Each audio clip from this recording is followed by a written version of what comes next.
Você não morre de verdade. A sua alma apenas passará para a espiral etérea. Mas e os titãs? Têm almas mesmo? Para onde vão depois de morrer? E o que vimos no trailer de Dwarfing é mesmo a alma mundo de Azeroth? Isso, mais um pouco, você fica sabendo nessa sétima parte desse terceiro Mega Teorizando. Não esquece que seus comentários estão concorrendo a essa montaria lendária. Essa e outras informações você encontra no primeiro comentário fixado aqui embaixo do vídeo. Brigadão a todos vocês que sempre deixam o like e o hype, que ajudam demais o canal e o vídeo. E também a todos os comentários, como o do lendário Lucas Santos, que disse: amo esse canal, sempre acompanhei. Continue, meu amigo, é muito bom. Brigadão pelo apoio de sempre. Lendários, agora chega de papo e simbora pro vídeo, logo após a vinheta.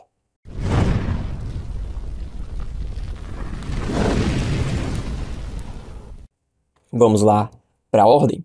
Mas antes, deixa eu responder o comentário do nosso lendário Marcos Vinícius, que comentou: Andrews, uma correção. O Void é diferente do Caos.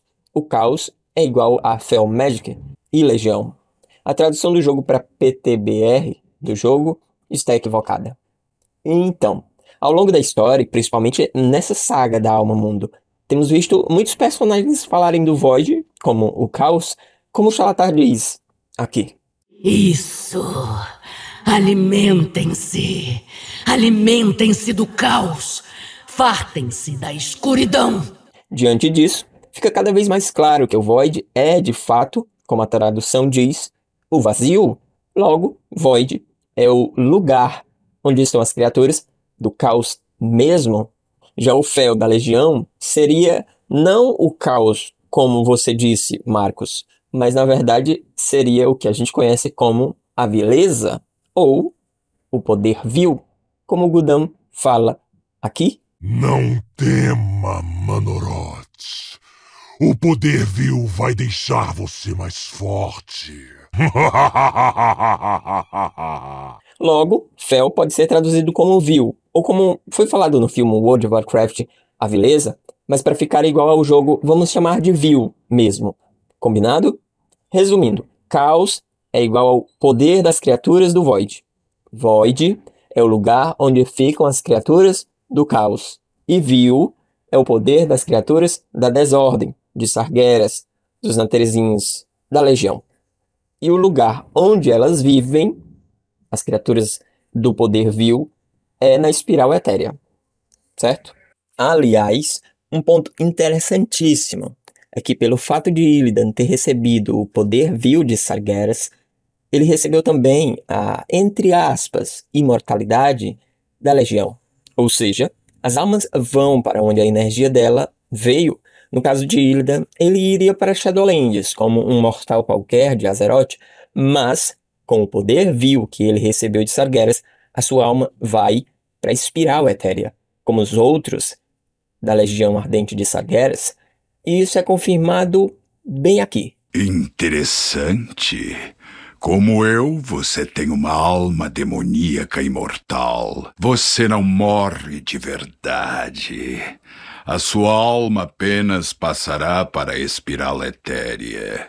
E detalhe, também confirma que não. Uma alma, quando morre, não morre realmente, mas vai para outro lugar, plano ou reino, como temos explicado nesse Teorizandro. Esclarecido tudo isso, vamos para o ciclo de almas da Ordem. Depois que Sargeras destruiu todo o Panteão Titã, ou pelo menos os seus corpos físicos, suas almas foram salvas pelo feitiço de Norgannon. É dito que eles ficaram vagando no universo, mas eu acredito muito que eles voltam pro trono do Panteão Titã. Apesar de Argus ter ido para as Shadowlands, que seria explicado pelo fato de sua alma ter sido muito ousada como bateria, ele perdeu muita energia e caiu do plano da realidade para as Shadowlands. Seria até uma outra explicação, e talvez até mais plausível, é dito que foi injetada magia da morte em Argus, por Denatrius. Estou impressionado por você ter descoberto nosso segredinho. Para quando ele morresse, Argus fosse para Shadowlands. Mas de acordo com esse sistema de energias, ele teria ido para Shadowlands porque perdeu muita energia mesmo. Independente do motivo, as almas dos titãs ficaram vagando no universo e foram depois capturadas por Sargeras. Só que a alma de Elnar foi protegida, mantida no que ela chamou de meu santuário. Bem-vindos, mortais, ao meu santuário. Por incontáveis eras, meu espírito permaneceu aqui, a salvo das garras do Titã Sombrio. Mas ele finalmente me encontrou e vem tomar meu poder. Só que o mundo aonde ela estava, nesse santuário, se chama Elunária, deixando claro que aquele mundo é de Eluna e não de Elnar.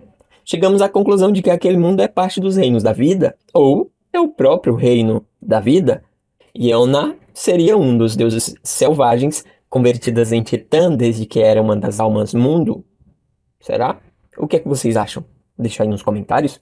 O fato é que ficou claro que Eluna está acima dos titãs, a ponto de ela proteger Elnar de Sargeras. Outro fato é que sabemos que as almas mundo são alimentadas pela força do espírito. Logo, poderíamos concluir que as almas mundo são filhas do espírito, e o espírito é a fonte das almas mundo.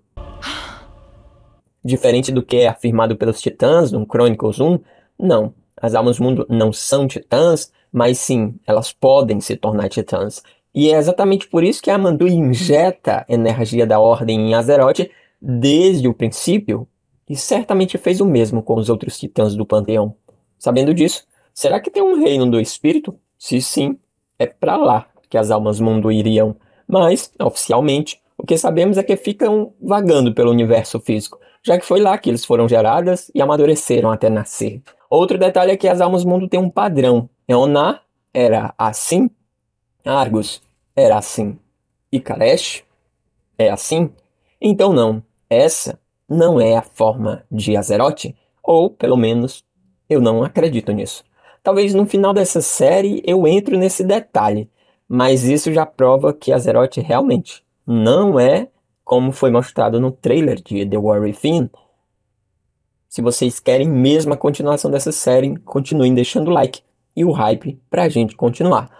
Um detalhe interessante é que a nova área da expansão Midnight, chamada Void Storm, foi descrita como um mundo completamente tomado pelo Void. Você sente no ar o doce néctar da loucura?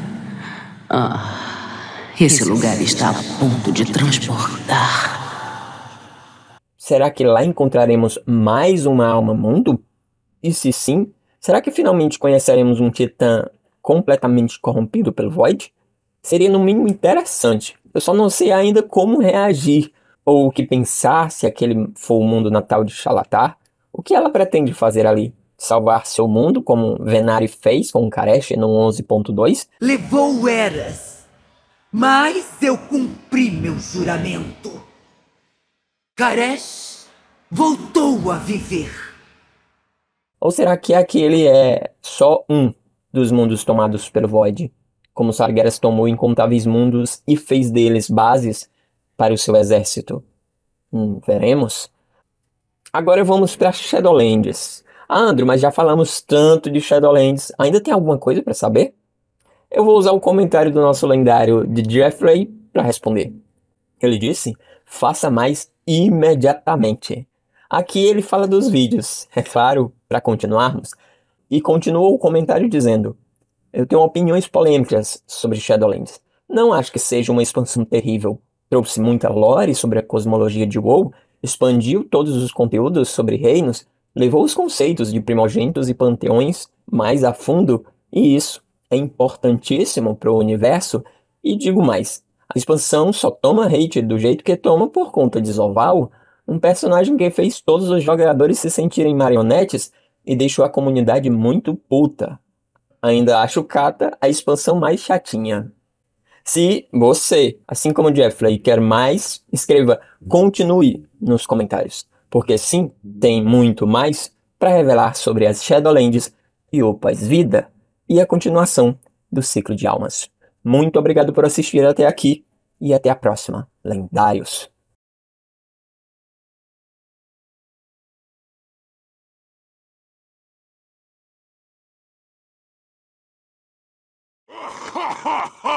Sim, estou vivo!